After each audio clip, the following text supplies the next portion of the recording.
Let's get ready to rumble! Hello, I'm Miss Nettles, and I'm going to read a book to you today. It's called Miss Nelson is Back. It's by James Marshall. But with this book, I'm going to put a little twist in it.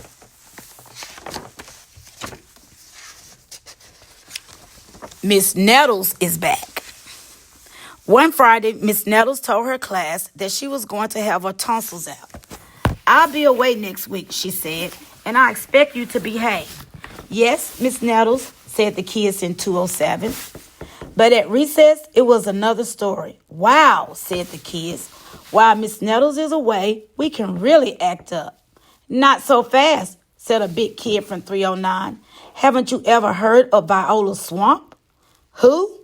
Said Miss Nettles' kids. Miss Swamp is the meanest substitute in the whole world, said the big kid. Nobody acts up when she's around.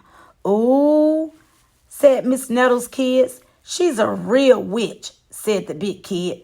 Ooh, said Miss Nettles' kids. I'll just bet you get the swamp, said the big kid.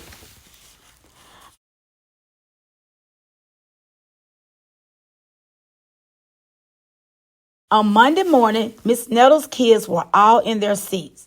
They were very nervous. Some of them had not slept well all weekend. If we get the swamp, I'll just die, said one kid. They heard footsteps in the hall. Slowly the knob turned, and the door opened. It was Mr. Blansworth, the principal. I shall personally take over this class, he said. Miss Nettles' kids were so relieved, but they soon learned that Mr. Blansworth was not a lot of fun.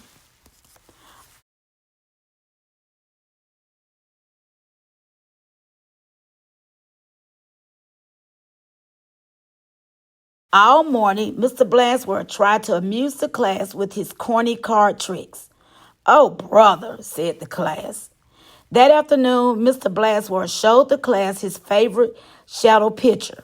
This is kid stuff, said the class. The next day, Mr. Blansworth demonstrated his favorite bird call. They were not a success.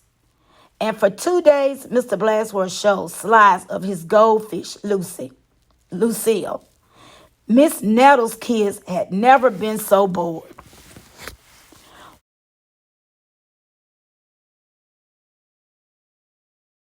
While dusting erasers in the schoolyard, 3 of the ringleaders of 207 discussed the situation.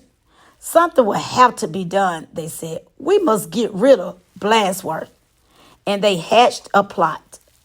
After school, they painted and sewed and borrowed some old clothes. And they practiced some very difficult stunt work in the backyard.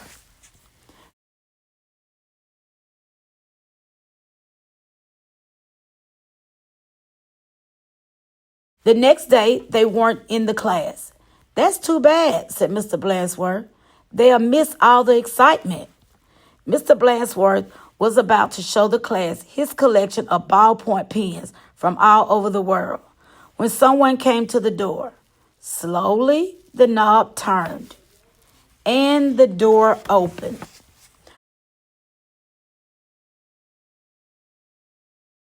Oh, look, said the class. Miss Nettles is back. A tall and lumpy Miss Nettles tottered into the room. Mr. Blansworth was surprised. You're back sooner than we expected, he said. The tall and lumpy Miss Nettles didn't speak. Said the kids. Her throat must still be sore. Are you sure you're well enough? Said Mr. Blansworth. She's sure, said the kids. Well, in that case, said the principal, I'll be getting back to the office. Nice to have you back, Miss Nettles. And he left the room. Hot dog, cried the class. We got rid of Blansworth. Now we can do just as we please. And at the stroke of 10, the kids from 207 left the building. No one stopped them.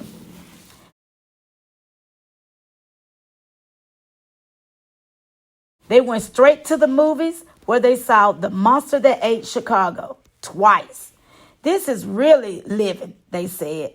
Afterward, they went to Lulu's where they stuffed themselves silly. But soon they made a serious mistake.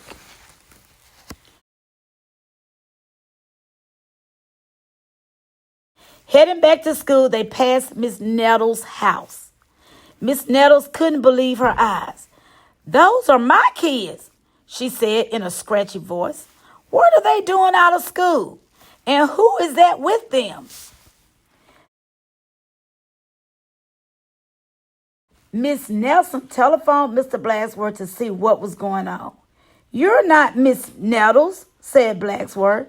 "Miss Nettles is back." And he hung up. "Can't fool me," he said. Said Miss Nettles. "Something will have to be done." And she went to her closet.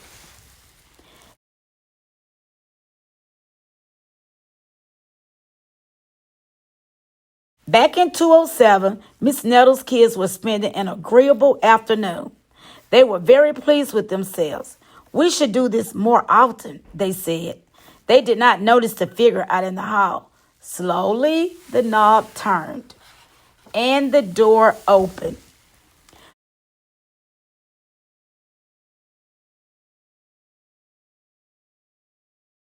"My name is Viola Swamp," said the lady in a scratchy voice. "Yipes!" cried the kids. "The swamp?" "That's right," said Miss Swamp. "And I'm here to whoop this class into shape. Get back to those desks on the double." The class did as it was told. The big kid from 309 was certainly right. Miss Swamp was a real witch. She knew how to get results. The class did a whole week worth in no time. "We shouldn't have gotten rid of Blacksworth," they said. "Pipe down," said the Swamp. Or just then something under a desk attracted her attention.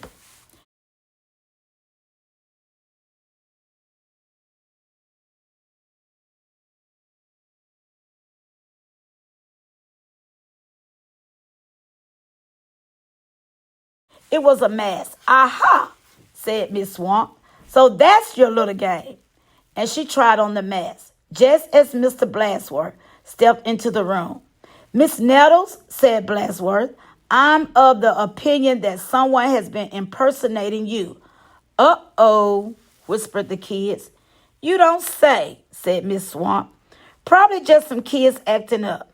I'm sure it won't happen again." And Mr. Blacksworth left.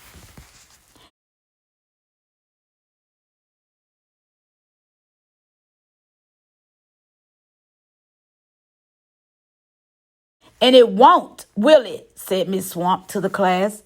"Because the swamp will be watching." A minute later, Miss Nettles appeared. "I'm back," she said. "Hot dog," cried the kids, "and we glad to see you. Didn't you have fun with Mr. Blacksworth?" asked Miss Nelson. Said the kids. They decided not to mention Miss Viola Swamp, but they wondered why Miss Nettles hadn't seen her in the hall. The end.